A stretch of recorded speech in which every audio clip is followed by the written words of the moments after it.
أشهد أن لا إله إلا الله وحده لا شريك له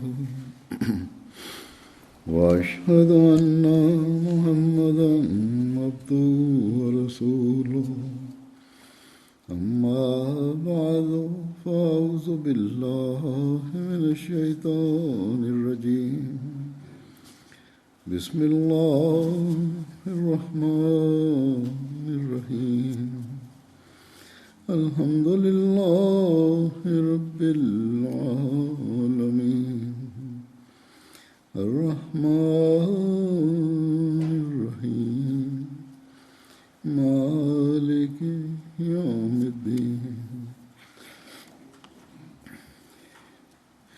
إياك نعبد وإياك نستعين اهدنا الصراط المستقيم صراط الذين أنعمت عليهم غير المغضوب عليهم ولا الضالين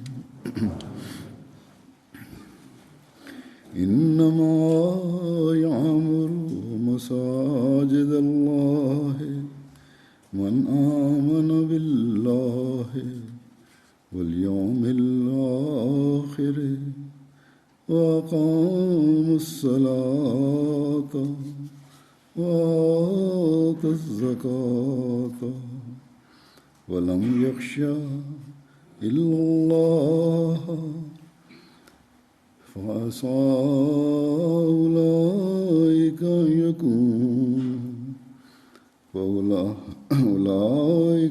يكونوا من المهتدين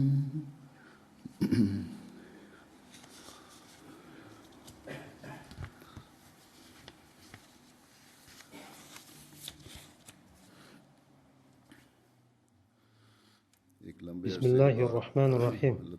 Аллах Тағала біршама уақыт кезең өткен кезде Франциядағы Ахмадия мұсылман жамағатына тағы бір мешіттің ашылуын нәсіп етті. Бұл Страсбург қаласында көптеген жаңадан баят берген пакистандық емес мұсылман ахмадилер бар. Олардың 75%-ға жуығы Пакистанда туылмаған. Аллах Тағаланың мейірімі түсіп, олар өздерін рухани дамыта отырып, шынайылық пен бойұсынушылық қалыптастырды. Аллах Тағала олардың ниеттері мен мүмкіндіктеріне қарай мешіттің салынуын нәсіп етті. Енді олар жамағат жүйесіне деген байланысты бұрынғыдан да арттыра түсетін болады. Аллах Тағала оларға сол мүмкіндікті нәсіп етсін. Хутбаның бас жағында оқыған аяттың аудармасы мынадай: Аллахтың мешіттерін тек қана Аллахқа және қиямет күніне иман келтіргендер ғана мекендейді. Сондай-ақ олар намаздарын оқып, зекеттерін береді, әрі Аллахтан басқа ешкімнен қорықпайды. Бәлкім олар ақылшылардың қатарынан болар. Бұл аятта Аллах Тағала кімдердің мешіт салып, оны жандандыратындары туралы нақты айтып тұр. Олар Аллах Тағаланың барлық күштің бастауы әрі иесі екеніне және басқалары оның алдында еш нәрсе емес екеніне кәміл сенеді. Ондай сенімділікті қалыптастыру үшін міндетті түрде оған құлшылық қылып, ғибадат жасау керек. Өз кезегінде Аллах Тағала да өзіне құлшылық еткен адамның иманын көтеріп, сенімділігін арттырады. Кейін Аллах Тағала кімде-кім мешіт салса, оның қиямет күніне сенгені деп айтты. Бұл мешіт салушылардың бойынан табылу керек болған міндеттелген шарт. Өйткені қиямет күніне сену біздің назарымызды құлшылыққа қарай бастайды. Хазіреті уәделенген Мәсих алейхиссалам бір жерде тек Аллах Тағаланың қалауының разылығы үшін жасалатын құлшылық туралы айта отырып былай деді: Ахиретке сену сауапты істер мен ізгі амалдарды жасауға себеп болатын маңызды сенім. Өйткені ақиретке сену арқылы адам баласы тақуалыққа ұмтылып, таным, білім бастауына қарай ден қояды. Шынайы танымға хақ тағаланың алдындағы қорқынышсыз, тақуалықсыз жету мүмкін емес. Сондықтан естеріңізде болсын, ақиретке деген күмән имандарыңызды қауіпті жағдайға жеткізеді. Ол нәрсе сіздердің ізгі амалдарыңызға да кесірін тигізеді. Ізгі амалдарыңызға кесірін тигізеді дегені, адамда сенімсіздік пайда болып, иманы әлсірейді деген сөз. Шын мәнінде құлшылық етіп, мешітті жандандыратындардың ғана жүректері ақиретке деген сенімсіздіктен таза. Өздерінің ақыр соңдары хайырлы болуы үшін олар Аллах тағалаға құлшылық етеді. Кейін бұл аятта Аллах тағала мешіт салушылардың намазда тұрғаны өздері үшін хайырлы деді. Олар мешіттерді көзге көрсетіп, рия үшін салмайды. Керісінше, сол мешіттерді күніне 5 рет құлшылықтарымен жандандырады. Сондықтан біздің міндеттеріміз Аллах тағала Құранда айтқандай намазға тұратындардың қатарында болу. Бұл жерде намазға тұру деген сөз жамағатпен намаз оқуды білдіреді. Кейін бұл аятта олар зекет береді, яғни өз мүліктерімен құрбандық жасайды делінеді. Мешіт салушылардың бір жақсы қасиеті, олар дінді тарату мақсатында өз мүліктерін құрбан етеді. Сондай-ақ олар адамдармен байланысты да, адамдар алдындағы міндеттерді орындайды.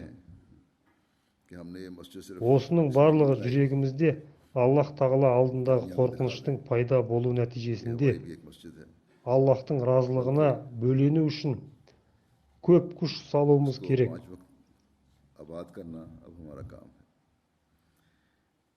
Аллах тағала ондай адамдарды тура жолдағылардың қатарына жатқызады. Яғни біз осы шарттарға сәйкес болайық деп дұға тілеуіміз керек. Барлығымызда жаңадан қабылданған немесе туғаннан мұсылман Ахмади болайық. Аллах тағалаға көбірек құлшылық қылайық. Бұл міндет көбінесе туғаннан мұсылман Ахмади болғандар мен Пакистаннан қоныс аударып келгендерге ерекше қатысты. Олар жаңадан кірген мұсылман Ахмадилерге үлгі болулар керек. Біз мына сөздермен хақ тағалаға жалбарынып, «Я Аллах, бізге осы мешітті өзіңнің әмірің бойынша жандандыруды нәсіп ет. Я Аллах, бізді өзіңнің тура жолдағы құлдарыңның қатарынан ет. Бізді өз қателіктері мен кемшіліктері үшін сенің әміріңе қарсы шығып, екі дүниесінде қор қылатындардың қатарынан аулақ қыл. Бізге мейірімділігіңді танытып, адасудан сақта. Бізді тура жолыңа салып, әрқашан ниетімізді таза әрі жақсы ет. Бізді өзіңе үнемі бағынып, әміріңе бойұсынатындардан ете көр. Әрі осы жерде сенің дініңді тарататын мүмкіндік бер деп дұға етуіміз керек. Бұл мешіт құрылысы Хазіреті уәделенген Масихтың алейхиссалам сөзіне сай исламды насихаттауға себепші болсын. Бізге өз мейіріміңді төгіп, өзіңнің сүйікті болған пайғамбарымның саллаллаху алейхи уассалам кім Аллах разылығы үшін мешіт салған болса, ол оған жәннаттан үй тұрғызады деген сөзінің мұрагері ете көр. Бізді шынайы иман келтіргендерден қылып, әрқашан мейірімді бола көр деп жалбарынуымыз керек. Яғни бұл шарттардың барлығына сай болу үшін ең алдымен әрбір мұсылман Ахмади өз намаздарына мұқият болуы тиіс. Ол 5 уақыт намазын толық өтеп жүр ме? Тек мешіт құрылысын салу жеткіліксіз. और हमें सीधे रास्ते Жәннатқа кіру үшін тек мешіт салумен шектелмейді. साफ और नेक रखना Ол үшін тек сенім ғана емес, сонымен қатар амалмен де көрсету керек. तेरे दीन का पैगाम पहुंचाने वाले Ол үшін Аллах Тағаланың әмірлеріне бойсынып орындау қажет. की तामीर के साथ Сондай-ақ Хазіреті уәделенген Масихтың алейхиссалам इरशाद के मुताबिक жамағатындағы мүшелік міндеттерді орындауымыз керек. तबलीग का जरिया बनाने वाले Мұсылмандар жыл сайын мыңдаған мешіттер салады. हमें Бірақ ол жерден сан тарапқа бөлінген пікірлер мен талас тартыстар айтылады. औरत भी बना जिसमें आपने फरमाया Ол жерде олар शख्स тек өз ағымдарының жақсы жақтарын ғана айтып, Аллах Тағала алдында қорқыныш пен Хақ Тағаланың жаратылыстарының құқықтарын сақтау туралы насихат айтпайды. अपने फजलों से Діндар сымақтар Аллах елшісінің саллаллаху алейхи уассалам сүннетіне еш қатысы жоқ, әртүрлі бидғаттар жасап алған. बस इन बातों के हसूल के Аллах Тағаланың әмірімен सबसे पहले Аллах елшісінің саллаллаху алейхи уассалам іліміне сай बातों के जायजे ондай мешіттер жәннатқа апармайды. उनकी Мешітке байланысты міндетті орындау және оны жәннатқа кіру үшін орындау деген үлкен жауапкершілікті талап етеді. तो जो है और फिर बाजमात नमाज पढ़ने Әрбір мұсылман Ахмади осыны түсініп, सिर्फ इतना तो бұл काफी міндетті орындауы हमारी тиіс. मस्जिद बन गई Қазіргі дәуірде घर बनाने Аллах елшісінің саллаллаху алейхи уассалам шынайы әрі берілген қызметшісі, яғни Хазіреті уәделенген Масих алейхиссалам की जरूरत है бізге қалай шынайы мұсылман болу керектігін, қалай құлшылық жасайтынымызды, мешіт алдындағы міндеттерімізді және Хақ Тағала алдындағы міндеттерімізді түсіндіріп берді. Бізге осы нәрселерді тереңнен түсініп, осыған байланысты амал етуіміз керек. हजारों मस्जिदें Сол кезде ғана біз मुसलमान बनाते шын мәнінде Аллахқа және қиямет күніне иман келтірдік. अगर उन Намазға оның разылығы үшін ғана тұрамыз के दस्त दिए және Хақ Тағаланың жаратылыстарының алдындағы міндеттерді орындау үшін өз мүлкімізді құрбан ете аламыз деп айта аламыз. जाएगी के बजाय Біз Аллах Тағаладан ғана қорқамыз, өйткені жүректерімізде оған деген махаббат бар. के वफादात की बातें की जाती हैं Біз дүниелік еш нәрседен қорықпаймыз, өйткені дүниеге деген махаббат жоқ болғандықтан Аллахқа деген махаббат басым. सल्लल्लाहु अलैहि वसल्लम की सुन्नत से कोई ताल्लुक नहीं Біз өз иманымыз бен дініміз үшін дүниелік қызықтарды құрбан ете аламыз. ताला के नजदीक और उसके रसूल Хазіреті уәделенген Масих алейхиссалам ने ले जाने वाली मस्जिदें नहीं бізді Аллах Тағаланың шынайы құлдары болуды, әрі шынайы мұсылман Ахмади болуды насихаттады.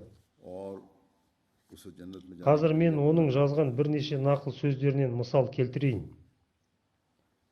और उसकी तामीर से Хазіреті уәделенген Масих алейхиссалам айтады: जन्नत में एक घर Аллах Тағала адам баласына барлық қабілетті, яғни қол, аяқ, көз, тіл және тағы да басқа дене мүшелерін бүлдіру үшін берген жоқ. और उसका हक अदा कर Қабілеттерді дамытудың негізі оларды түзету мен дұрыс қолдануда жатыр. हमें हजरत Ислам ілімі өз көзіңді ойып, सादिक ने еркектік қабілетіңді бұзуға үйретпейді. और Керісінше, ислам ілімі оны дұрыс қолдану мен рухты тазалауды үйретеді. और अल्लाह ताला की मखलूक के हक अदा करने के बारे में Бұл туралы айтылғандай, шын мәнінде мүминдер жетістікте. और उस पर अमल करने की Аллах Тағала мүминнің шынайы бейнесін сипаттай отырып, оның нәтижесі не болатыны туралы былай дейді: पुख्ता और कामिल ईमान Бұлар өз Раббыларының насихатымен жүретіндер, कामिल және бұлар жетістікке жеткендер. Яғни бұл адамдар тақуалыққа сай амал етіп, ғайыпқа сенушілер, नमाजों को कायम қаза намаздарын қалпына келтіріп, Аллах Тағала берген несібелерімен құрбандық жасайды. और अपने माल कुर्बान करके Жандарына төнген қауіпке де қарамастан, Хақ Тағаланың бұрынғы және қазіргі кітаптарына ессіз сенушілер. किसी हस्ती का हमें खौफ Бұл адамдар ақыр соңында кереметтей сенімгелікке ие болады. हमारे दिलों में है Бұл адамдар тура жолдың табалдырығында тұрғандар. किसी दुनियावी चीज से Олар өздерін жетістікке апаратын жолда जिससे тұр. हमें वो मोहब्बत नहीं जो हमें खुदा ताला से है। Бір сөзбен айтқанда, олар жетістікке жетіп, өз мақсаттарына ұмтылғандар. और अपने दीन के लिए कुर्बान करने वाले हैं। हज़रत मसीह मौद अलैहिस्सलातु Олар бұл жолдағы қауіптің барлығына өтіп құтылғандар. बनने और खुदा ताला का हकीकी अब्द Кейін Хазіреті уәделенген Масих алейхиссалам былай дейді: उनमें से बाद में पेश сондықтан да Аллах Тағала бізді ілім мен тақуалыққа лайықты етіп, मसीह मौद अलैहिस्सलाम फरमाते насихат пен тақуалыққа толы кітапты берді. फरमाए हैं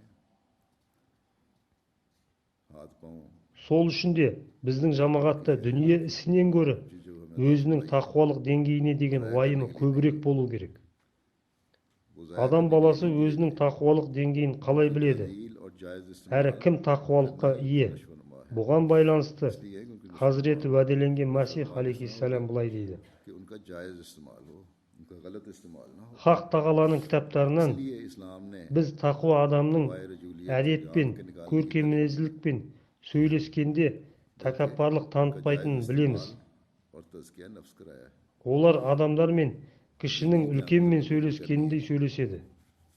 तो इसलिए Қандай жағдай болмасын, біздің Аллах қаһарынан құтылуымыз үшін ізгі амалдар жасауымыз керек.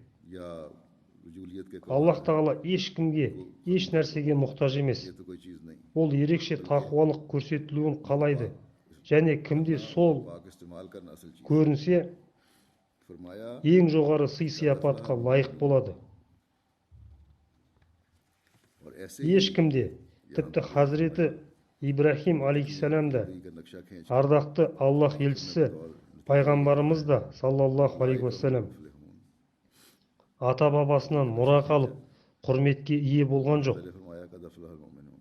फिर फरमाया Бірақ біз Аллах елшісінің саллаллаху алейхи уассалам वो लोग әкесі Хазіреті Абдуллахтың Хақ Тағалаға серік қоспағанына сенеміз. नमाज डगमगाती है Алайда ол өз ұлы туралы пайғамбарлық қалдырмады.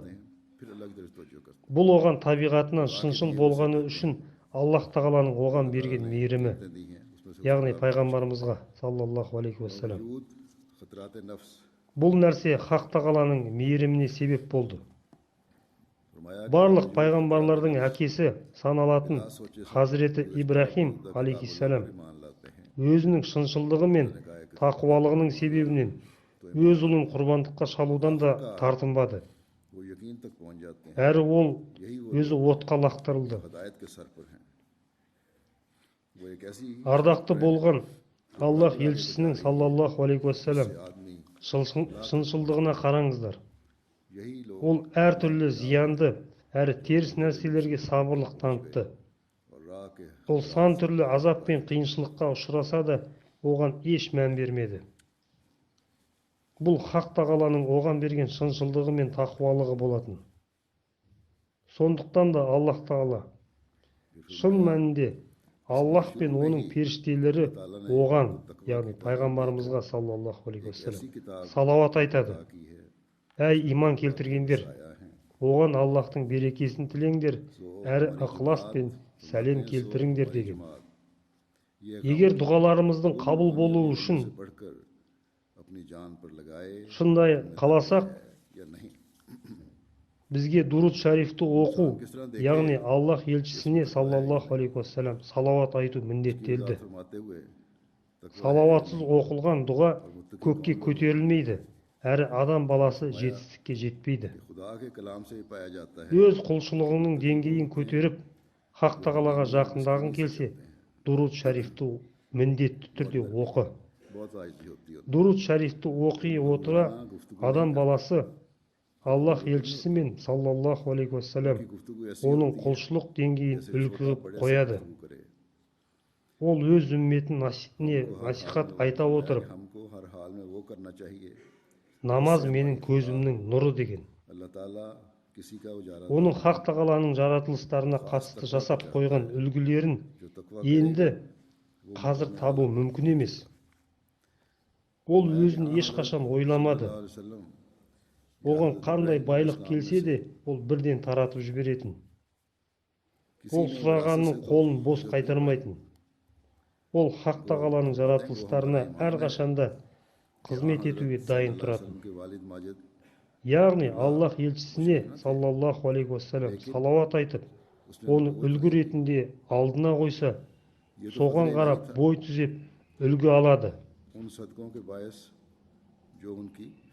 Егер осылай болса, Аллах тағала біздің оның сүйіктісіне деген махаббатымыз үшін оқыған дұрус шарифімізге орай дұғаларымызды қабыл етеді. Сол арқылы Аллах тағалаға жақындап, әдеп пен көркем мінезділіктің үлгісін көрсетеміз. Әрі тақуалық пен амал етіп, жетістікке жеткендердің қатарына қосыламыз. Bir sözünde Hazreti Vadelengen Masih aleyhisselam естеріңізде болсын. Егер біз құр сөзбен айтып шектеліп қалсақ, одан ешқандай пайда таппаймыз. Ал жеңіске жету үшін ең бірінші тақуалық керек. Сол үшін де егер жеңіске жеткілеріңіз келсе, тақуа болыңыздар деді. Шынайы тақуалық Хақ тағала туралы ілім береді және адам баласын оның әмірі бойынша жүргіздіреді. Хазіреті уәделенген Масих алейхиссалам ғибадаттың мәні мен маңызы, жалпы ғибадат деген не деп бұлай түсіндірді. Көптеген адамдар бар. Олар хақ тағаланың бар екенін сөзбен ғана айтады. Бірақ олардың жүрегіне қарасаң, атеистік көзқарас бар екені білінеді. Өйткені олар дүние істерінен бас алмаған кезде Аллах тағаланың ұлықтығы мен қаһарын толығымен ұмытады. Сондықтан сіздер Аллах тағаладан оны терең түсінуді сұраңыздар. Онсыз ешқандай жолмен кемеліне жеткен сенімге ие бола алмайсыздар. Ол сенім Аллах тағаламен байланысты үзу, өлгеннен де жаман деген сенімге ие болған кезде ғана айқын бола түседі. Егер бір жағынан күнәдан сақта деп дұға етсеңіздер, екінші жағынан сауапты істерді жасауды тоқтатпаңыздар. Күнәға итермелейтін жиналыс пен іс-шаралардан аулақ болып, оған қатыспаңыздар. Әрқайсымыз өзімізді қадағалай аламыз. Әрі қандай қоғамдық жерлерге барып жүрміз, теледидардан не көреміз, ол жерде қандай нәрсе күнәға итермелейді. Ондай адамдар міндетті түрде осы нәрселерден арылуы керек.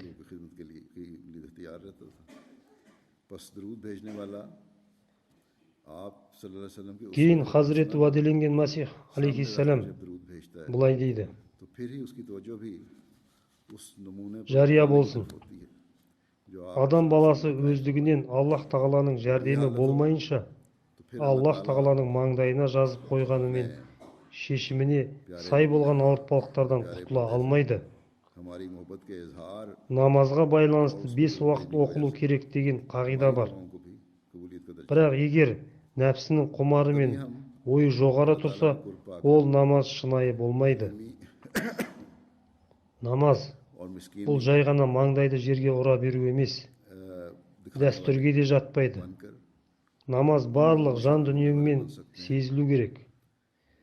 Намазда жан тәнің еріп, Аллах тағаланың алдына тақуалығыңның себебінен жығылуың қажет. Намазда тұрып еңіреп жылау үшін барлық күштеріңізді салыңыздар. Адам баласы намазды еңіреп жылап оқу керек.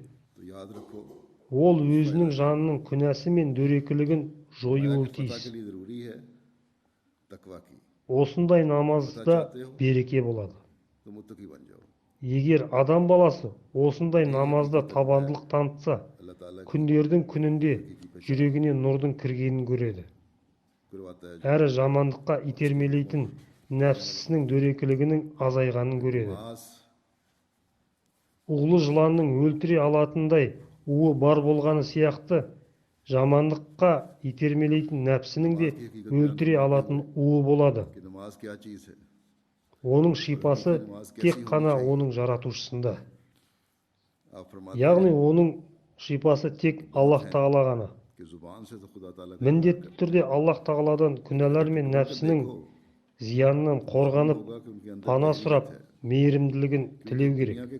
Бір сөзінде Хазіреті уәделенген Масих алейхиссалам намаздың маңыздылығы туралы айта отырып, намаз бұл құлшылықтардың өзегі деді. Намазсыз құлшылықтағы міндеттерді орындай алмаймыз. Сол үшін де есімізде болсын, Аллахтың бізге үйреткен намазынсыз және оның оқылу ретінсіз ғибадаттардың міндеттерін орындай алмаймыз. Намаз оқу үшін бізге орындауға тиесілі бірнеше шарт бар. Намазға тұрғанда Хақ Тағаланың алдында толықтай бойұсынып тұруымыз қажет. Біз намазда толықтай бағынған қалыпта оның мейірімін сұрауымыз керек. Бұған байланысты Хазіреті уәделенген Масих алейхиссалам былай деді: бірде маған осы ғибадат пен жалбарынудың қандай айырмасы бар екен деген ой келді. Хадистерде намаз бұл жалбарыну деп келеді. Сондай-ақ намаз діннің тірегі делінеді. Адам баласының дүниелік пайда үшін жалбарынуын ғибадат деуге болмайды. Ғибадат бұл Хақ Тағаламен кездесуді қалауың. Ол Аллах Тағаланың алдында тұрғанда толықтай бойұсынып, оның разылығы үшін құлшылық ету. Шынайы жалбарыну Хақ Тағаламен өзіңнің байланысыңды дамытуда жатыр. Ондай жалбарыну Аллах Тағалаға жақындауға себеп болады да, ол адам баласының барлық қарбалас істерін жояды. Ең бірінші кезекте адам баласы тек Аллах Тағаланың разылығы үшін ғана құлшылық етуі керек.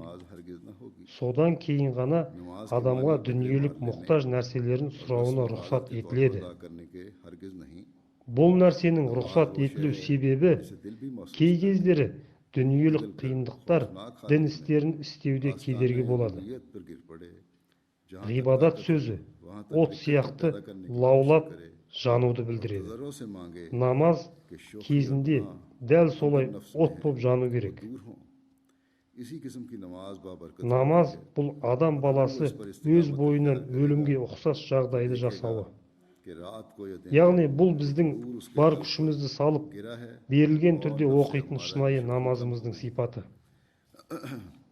Аллах Тағала бізге осындай намаздарды оқуды нәсіп етсін.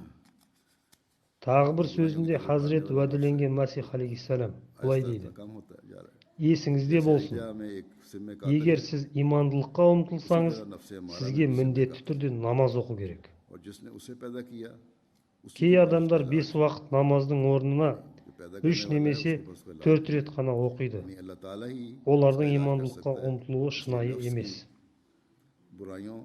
Кейін Хазіреті уәделенген Масих алейхиссалам: намаз иманның тамыры. Тамыры жоқ ағаш бос келеді. Тіпті ол ағашты болмашы желдің өзі жерге құлата алады дейді. Тағы бір сөзінде Хазіреті уәделенген Масих алейхиссалам былай дейді: ұзақ уақыт болған аптап ыстықтан кейін аспанды бұлт торлап, жаңбырдың уақыты басталған сияқты, адамның ғибадаты да сауапты істердің негізінде жатқан сенімді жалындатады. Ғибадат бұл адам баласының Аллах Тағала алдындағы толықтай бойұсынған қалпында дірілдеп тұруы. Егер адам баласы Аллахқа қатысты болған нәрседе менсінбеушілік танытса, біліп қойсын, Аллах Тағала ұлық әрі еш нәрсеге мұқтаж емес. Әрбір халықтың назарлары тек қана Аллахта болған кезге дейін ғана өмір сүрген. Намаз иманның тамыры болып табылады. Кейбір надан адамдар: Құдай біздің құлшылығымызға мұқтаж емес қой дейді. Әй надан адамдар, Құдай сендерге мұқтаж емес, бірақ сендер оған мұқтажсыңдар. Құдайға жалбарыну арқылы барлық түзелмейтін әрекеттерді түзетуге болады. Құлшылық мыңдаған қателіктерді жояды. Құлшылық Аллах Тағалаға жақындайтын бірде-бір құрал. अल्लाह ताला के हुजूर में खड़ा होकर उसकी रजा Аллах का तालिब Тағалаға होना жақындау үшін тек құлшылық अपनी жасау बातें नहीं жеткіліксіз. मांगता रहता बल्कि अल्लाह ताला की Сондай-ақ रजा का құлшылық तालिब арқылы қателіктер мен तब वो सलात होती है। оғашқылықтар да жөнделмейді. असल हकीकत दुआ Ол की үшін वो है жақсы जिसके जरिए से ниетпен खुदा और мешітке इंसान барып के тұру दरमियान керек. राबता Аллах ताल्लुक елшісі पड़े саллаллаху алейхи уассалам यही दुआ है мешітке कि अल्लाह барып ताला का намаздың हुक्म हासिल करने का басталуын जरिया күту арқылы यही दुआ है जो कि мешітте अल्लाह болып ताला का हुक्म намазды हासिल күтіп करने का जरिया Аллахты еске алу और इंसान को да नामाकूल बातों से құлшылыққа हटाती кіру болып है। саналады деген. असल बात यही है Ол कि адамға इंसान періштелер रज़ाए इलाही को мейірімін हासिल төгіп, करे उसके बाद «Я रवा है Аллах, कि оны इंसान кешір, अपनी दुनियावी оны ज़रूरियात के ғафу वास्ते ет, दुआ करे оның тәубесін पहले अल्लाह қабыл ताला ет» की деген रज़ा को हासिल сөздермен करने के लिए दुआ жалбарынып करो тұрады. फिर Яғни ये мешітте ज़रूरियात हैं оқитын адам उनके लिए भी दुआ करो үшін वो भी अल्लाह бұл ताला के फजल орасан से зор मिलती है сауап. ये Олар इस वास्ते сауапты रखा тек गया है намаз оқығандары कि үшін दुनियावी емес, मुश्किलात बाज़ दफ़ा сондай-ақ оны दीनी күткендері मामलात में үшін हारज де हो алады. जाती हैं Періштелер खासकर олар үшін дұға тілейді. खामी और कचपने Яғни аса के ज़माने мейірімді में Хақ ये Тағала उम्मत ठोकर का मुझे बन алдындағы जाती है міндеттерімізді біз осындай दुनिया होती है толқыныста әрі дірілдеген қалыпта орындауымыз दुनियावी қажет. मामलात ठोकर का मुझे बन Біз जाते हैं күніне 5 уақыт шынайы इसलिए намазымыз бен अल्लाह ताला से мешітті पहले तौबा करो жандандыруымыз керек. फिर दुनियावी मामलात के लिए भी दुआ करो फरमाया कि सलात का लफ्ज़ Хазіреті उस सोच уәделенген वाले Масих अहद का алейхиссалам दलालत करता है जैसे आग से Аллах सोच Тағаланың पैदा бір होती है жамағат құруды वैसी ही गुजारिश қалауы पैदा туралы होनी चाहिए जब айта ऐसी हालत отырып को былай पहुंच деді. जाए जैसे मौत की हालत Аллах होती है Тағала तब барлық उसका नाम адамның सलात бір होता है адамға ұқсағанын қалайды. बस ये है Міне бұл नमाज की нағыз हकीकी абсолютті हालत бірлік болады. जिसे हासिल Бұл करने की हमें нағыз कोशिश абсолютті करनी चाहिए бірлікте барлық адам अल्लाह ताला हमें жалғыз तौफीक अता адам, फरमाए барлық адам एक жалғыз जगह бір адамға आका ұқсайды. अलैहिस्सलाम ने इस बात की वजाहत फरमाई Дінде कि адамзатты याद रखो тәспінің тізілген тастарындай біркелкі अगर болғанын ईमान का қалайды. दावा है तो Жамағат नमाजों пен की намаз अहमियत оқудың мәні де 3 барлық नमाजें адам पढ़कर या бір 4 адамға नमाजें ұқсап पढ़कर құлшылық ऐसा етіп लोग бірлікті करते हैं көрсетуінде жатыр. फिर ईमान का दावा गलत बात है Бір сапқа тұрып क्योंकि бой ईमान की түзеудің जड़ үкімі сол. नमाज है Бір нұры азырақ адам और जिसकी жанында जड़ ही тұрған नहीं है нұры көбірек वो एक адамнан दरख्त нұр की алып तरह है нұрланады. जिसको जरा सी हवा जो है Осылайша जमीन पर ол गिरा देगी күшке ие болады. आप फरमाते हैं इस Сондай-ақ तरह тіпті बहुत धूप के қажылықтың साथ өзі осы бірлік үшін आसमान पर बादल жасалынады. जमा हो जाते हैं और बारिश का Осындай वक्त आ бірлікті जाता है жасау үшін ऐसे ही Аллах इंसान Тағала की ең दुआएं алдымен हरारत ईमानी әрбір पैदा қала करती हैं бөліктерінің फिर адамдарын काम बन जाता 5 है уақыт өз नमाज तो वो жерлерінің है мешіттерінде जिससे жамағат सोजिश пен और намаз गुजारिश के оқуды साथ бұйырды.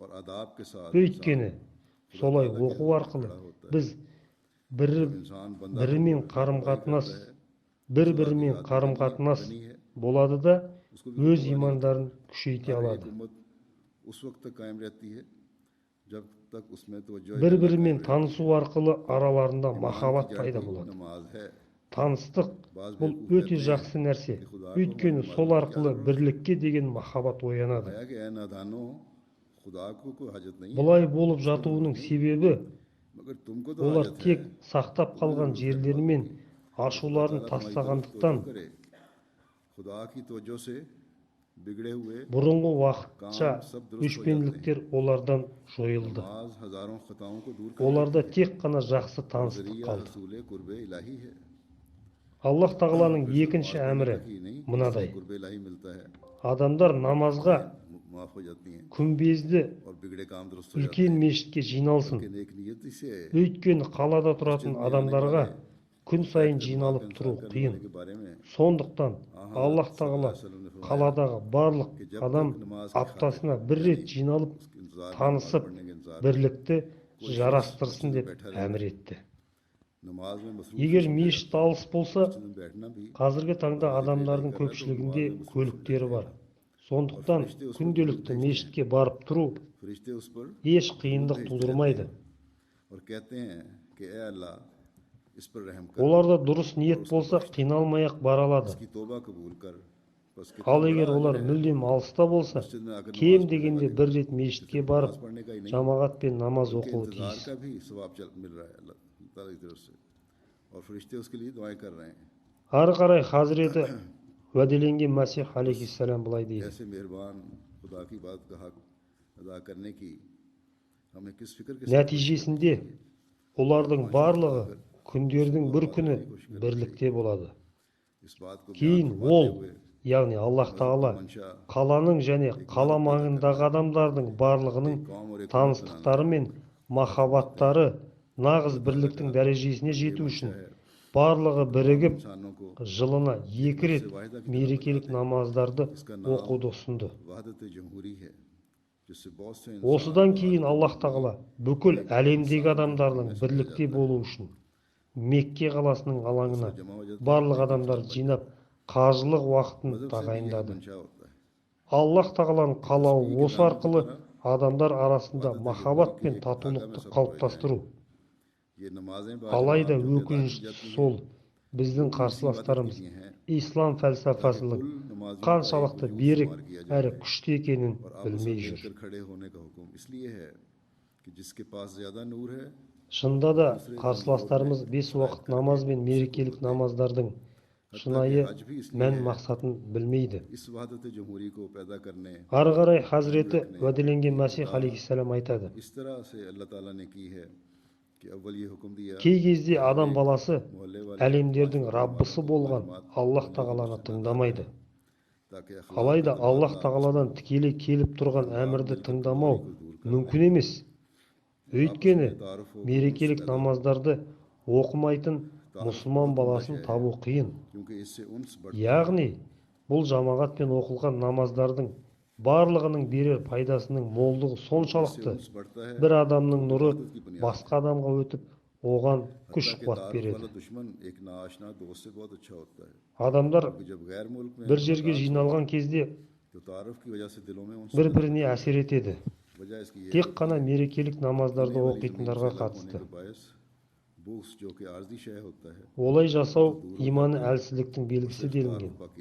Яғни тек қана мерекелік намазды оқу иманның әлсіздігінің белгісі дейді. Шынайы иман 5 уақыт намаз оқып, мешітке барып, жамағатпен бірге құлшылық ету арқылы өлшенеді. Аллах Тағала сіздерге мешітті нәсіп еткен екен. Сіздер кереметтей бірліктің үлгісін көрсетулеріңіз керек. Сіздер мешітке келіп жамағатпен намаз оқуларыңыз үшін көліктің барлық түрлері ыңғайластырылған. Аллах Тағаланың осы берген нығметін пайдалана отырып, мешітті өз құлшылықтарыңызбен жандандырыңыздар. Осының нәтижесінде сіздерге Аллах Тағаланың мейірімі түседі. Және жоғарыда атап өткендей, 5 уақыт намазын мешітте оқыған адамға періште де дұға қылады. Ал жамағатпен оқитын намазға келетін болсақ, оның сауабы 27 есе артық. Яғни Аллах Тағаланың берген бұл нығметін бағаламасақ, нағыз бақытсыздық сол болмақ. Егер мұсылман Ахмади осы жайында ойланып, мешіттерді жандандыруға,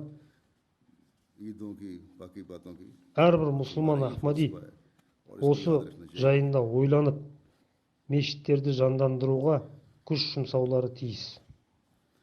Бір сөзінде Хазіреті уәделенген Мәсих алейхиссалам былай дейді: иә, өздерін менің жамағатымнанмын деп санайтындар.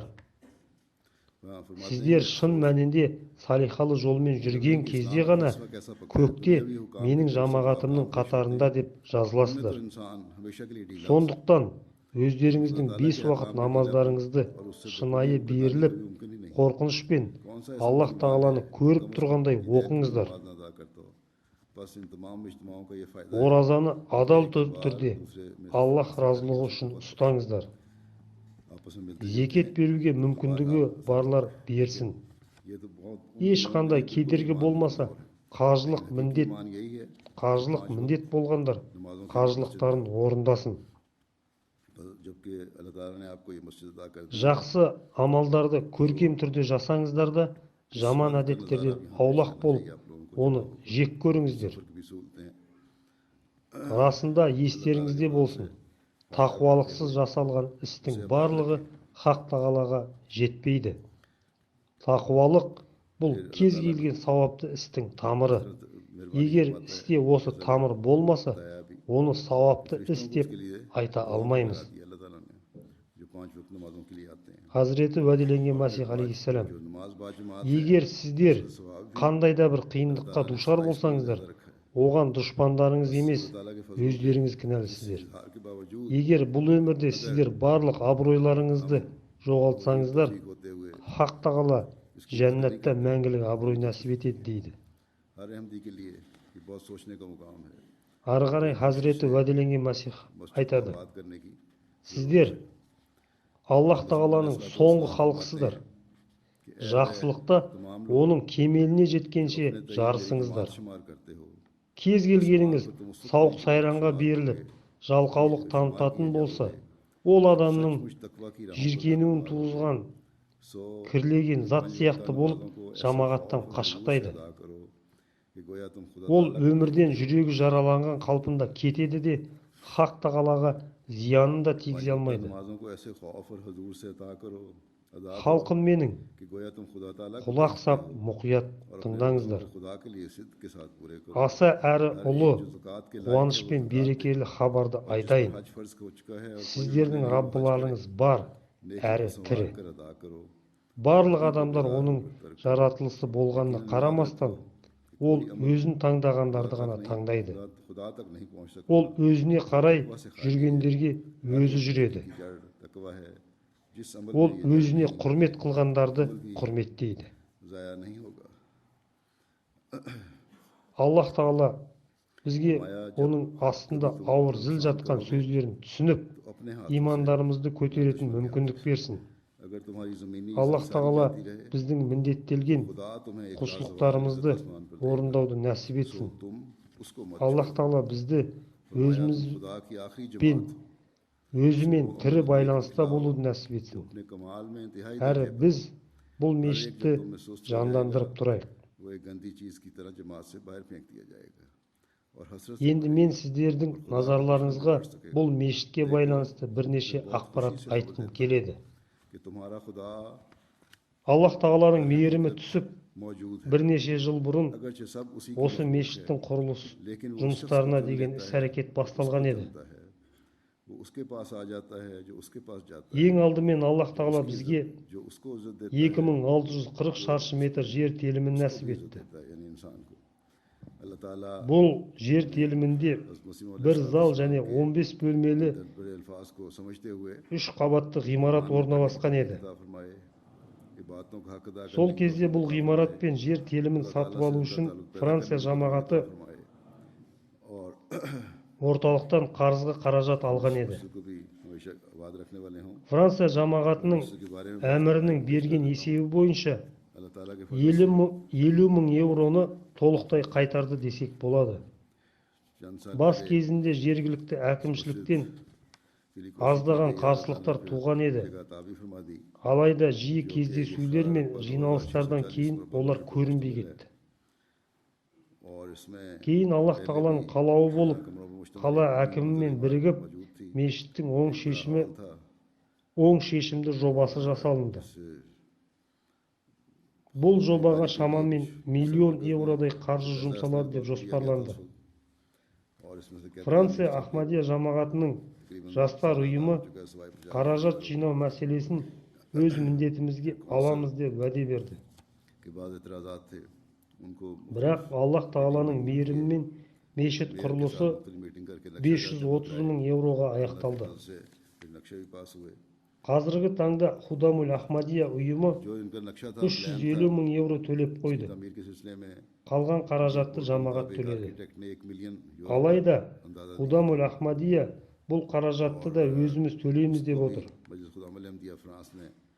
Иншаллах, олар бұл қаражатты да төлейді. Бірақ неге жамағаттың басқа бөліктері, басқа мүшелері бұл сауапты істен құр қалып жатыр? Бұл мешіт салынды. Ансаруллах ұйымы, яғни 40 жастан жоғарғылар, және Лажна Имаулла, яғни әйелдер ұйымы, өздеріне жауапкершілік алып, келесі 3 жылдықта тағы бір мешіт салулары керек. Бұл мешіт салыну үшін арнайы комитет құрылды. Бұл комитеттің мүшелері болып Аслам Даури сахиб, Шахбаз сахиб, Мұхаммад Асим сахиб және Мансур сахиб тағайындалды. Олар көп еңбек етті. Аллах тағала олардың істерін сауаптан жазсын. Жергілікті әкімшіліктің есебі бойынша бұл мешітте 250 адам еркін түрде намаз оқи алады. Сондай-ақ бұл жерде 50 автокөлікке арналған автотұрақ, сондай-ақ жабық тұрақ та бар. Қажет болған жағдайда бұл жерге 125 адам намаз оқи алады. Сондай-ақ осы жерде жамағат кеңселері мен Ладжна Имаулла ұйымының кеңсесі орналасқан. Сонымен қатар бұл жерде ер және әйел адамдарға арналған кітапханалар бар. Бұл жерде жетерліктей әжетханалар мен дәрет алатын орындар бар. Бұрынғы 15 бөлмелі ғимарат жөндеуден өтіп, әр бөлмесі тиісінше қолданылып жатыр. Бұл мешіт Страсбург қаласынан 15 шақырым жерде орналасқан. Бұл адамдар жете алмайтындай сонша бір алыс жер емес.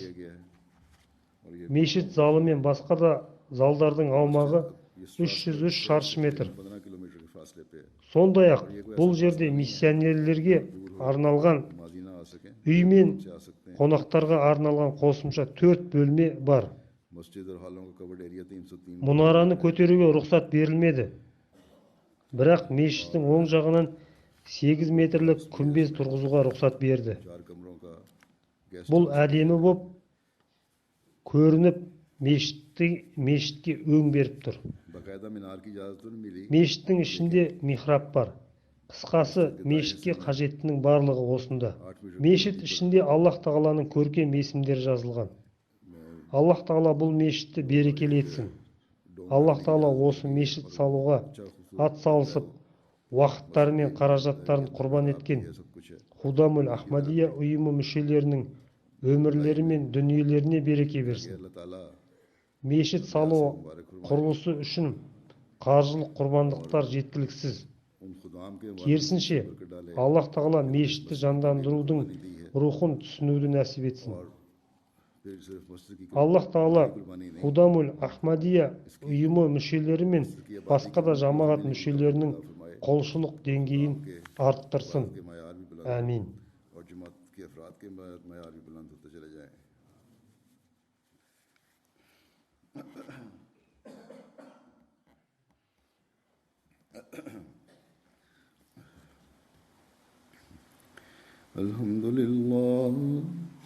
الحمد لله نحمده ونستعينه ونستغفره ونؤمن به ونتوكل عليه ونعوذ بالله من شرور أنفسنا ومن سيئات أعمالنا